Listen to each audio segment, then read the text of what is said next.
প্রেগন্যান্সির 9 মাস চলতেছে, ডাক্তার বলেছে এই মাস শেষেই ডেলিভারি। তাই আমি পেট ব্যথা এদিক ওদিক পাইচারি করছিলাম। হঠাৎ আমার শাশুড়ি এসে বলল, বৌমা মশলাগুলো বেটে দাও তো। শাশুড়ি মায়ের কথা শুনে আমি বেশ অবাক হলাম। আমি তো এখন ঠিক মতো দাঁড়াতেই পারি না, তার মধ্যে এতগুলো আমি মশলা বাটবো। আমি বললাম, মা মশলাগুলো ব্লেন্ডার করে দেই। শাশুড়ি বলল, ব্লেন্ডার করা মশলা দিয়ে আমি তরকারি খাই না, আমার ভালো লাগে না। ওইদিকে সোফায় বসে থাকা আমার শ্বশুর বলল, বউয়ের তো এখন সময় ভালো যাচ্ছে না, মশলা কিভাবে পিষবে। তখন আমার শাশুড়ি বলল, কি বলছো তুমি এইসব? আরে বাচ্চা তো আমাদেরও হয়েছে, আমরাও তো কত কাজ করেছি, আমাদেরও তো শ্বশুর শাশুড়ি ছিল। কই আমাদের তো কিছু হয়নি, এইটুকু কাজ করলে কি এমন মহাভারত অশুদ্ধ হবে? আমার কোনো কথায় তুমি নাক গলাবে না বলে দিলাম। শাশুড়ির কথাগুলো শুনে আর কিছু বলার ভাষা রইল না। শাশুড়ির হাত থেকে মশলার বাটিটা নিলাম, তারপর রান্নার ঘরের দিকে চলে গেলাম। এদিকে আমার শাশুড়ি ঝগড়া করতে করতে আমার শ্বশুরের দিকে চলে গেল। এদিকে অনেক কষ্টে রান্নাঘরে মশলাগুলো পিষবো বলে রেডি হচ্ছিলাম। কি আর বলবো, পেটে ভীষণ ব্যথা হচ্ছিল।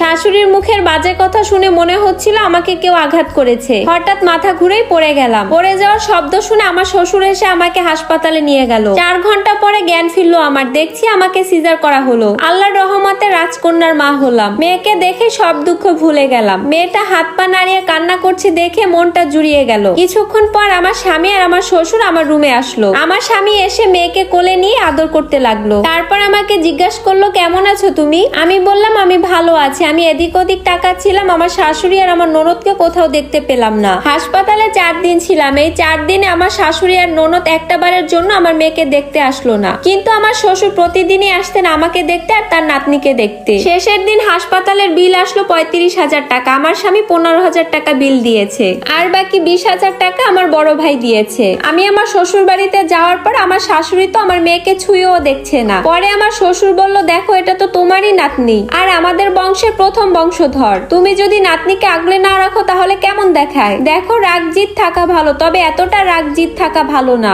আমার শ্বশুরের কথা শুনে শাশুড়ি আর কোনো পাল্টা জবাব দিলেন না। দৌড়ে গিয়ে নাতনির কাছে গেল, গিয়ে আমার মেয়েকে কোলে নিয়ে জড়িয়ে ধরে খুব কাঁদলো। আমি বিছানায় বসে শুয়ে ভেবেছিলাম সব ঠিক হয়ে যাবে। আমার মেয়েকে এতটা আদর করছে, এই খুশিতে আমার চোখে পানি চলে আসলো। কিছুদিন পর আমার স্বামীর চাকরিটা চলে গেল। আমার স্বামী অনেকটাই ভেঙে পড়লো। আমার স্বামী খুব সহজ সরল প্রকৃতির মানুষ। আমি আমার ফোনটা হাতে নিয়ে ভাইয়াকে কল করে সবকিছু খুলে বললাম। ভাইয়া বলল, ঠিক আছে তুই কোনো চিন্তা করিস না, দেখি আমি কোনো একটা ব্যবস্থা করতে পারি কিনা। তারপর বিকেলবেলা ভাইয়া মিষ্টির প্যাকেট নিয়ে আমাদের বাড়িতে আসলো। আমার স্বামী, আমার শ্বশুর আর আমার বড় ভাইয়া একসাথে বসে অনেক সময় কথা বললো। বড় ভাইয়া পকেট থেকে 2 লক্ষ টাকা দিয়ে আমার স্বামীর হাতে দিয়ে বলল, তুমি এলাকায় ছোটখাটো কোনো একটা ব্যবসা করো, দেখবে সুন্দরভাবে সংসারটা চলবে। আমার স্বামী বলল, ভাইয়া আপনি আমাদের জন্য অনেক কিছুই করেছেন, এই টাকাটার দরকার নেই। কিন্তু আমার ভাইয়া জোর করে টাকাটা দিল আর আমার স্বামী বলল, ভাইয়া আমরা আপনার কাছে ঋণী রয়ে গেলাম। বড় ভাইয়া বলল, আরে না, এটা আমার দায়িত্বের মধ্যে পড়ে, কারণ তোমার কাছে আমার আদরের ছোট বোন আছে,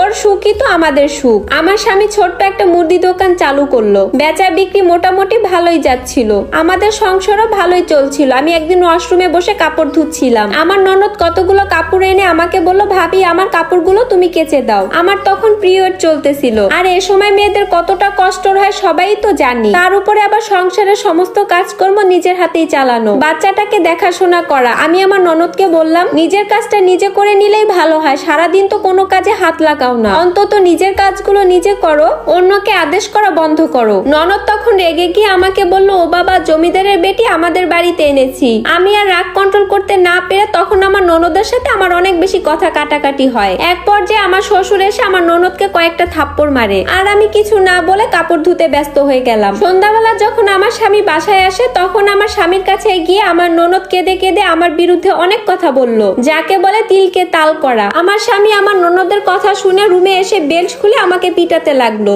তোর দ্বারা কিচ্ছু হবে না, সারাদিন কি করিস তুই? শুধু আমার মা বোনের সাথে ঝগড়া এটাই করতে পারিস তুই? আমার স্বামী আমাকে মেরেই চলছে, কিছুতেই থামছে না। আমিও একটা পর্যায়ে আমার স্বামীকে ধাক্কা দিয়ে ফেলে দেই, আর আমি ভয়ে তাড়াতাড়ি করে বাথরুমে ঢুকে যাই। আমি কি করব ভয়ে বুঝতে পারছি না। হঠাৎ বাথরুমে রাখা হারপিকের উপর চোখ পড়লো আমার। এদিকে আমার স্বামী অনবরত দরজা ধাক্কা দিচ্ছে। আমি তাড়াতাড়ি করে হারপিকের বোতলটা হাতে নিলাম, আর অনেক হারপিক আমি খেয়ে ফেললাম। কি আর বলবো, আমার দম বন্ধ হয়ে যাওয়ার মতন অবস্থা। আমার স্বামী দরজা ভেঙে বাথরুমে ঢুকে পড়লো। আমার স্বামী দেখলো আমি কাতরাচ্ছি, আর অন্যদিকে হারপিকের বোতলটা নিচে পড়ে আছে। আমার স্বামী তখন আমার গলার ভিতরে হাত দিল যাতে করে আমি বমি করি, যাতে করে কিছুটা হলেও হারপিক বেরিয়ে আসে। কিন্তু ততক্ষণে আমি অজ্ঞান হয়ে যাই। যখন জ্ঞান ফিরে তখন নিজেকে হসপিটালের বেডে আবিষ্কার করি। চোখ খুলতেই আমার ভাইয়া আর আমার স্বামীকে দেখতে পাই, তখন আমার ভাইয়া আমাকে কষে একটা থাপ্পড় লাগালো আর বলে পরিবারে তো ঝামেলাই হয়, তাই বলে কি তুই এমনটা করবি? আর যদি তোর কিছু হয়ে যেত তাহলে তোর বাচ্চাটার কি হতো? ভাইয়ার কথা শুনে আমি আর কিছু বলতে পারলাম না, শুধু চুপ করে আমি আমার স্বামীর দিকে তাকিয়ে আছি। ভাইয়া তো আর জানে না বিয়ের এতগুলো দিন আসলে আমি কি সহ্য করে রয়েছি ওই বাড়িতে।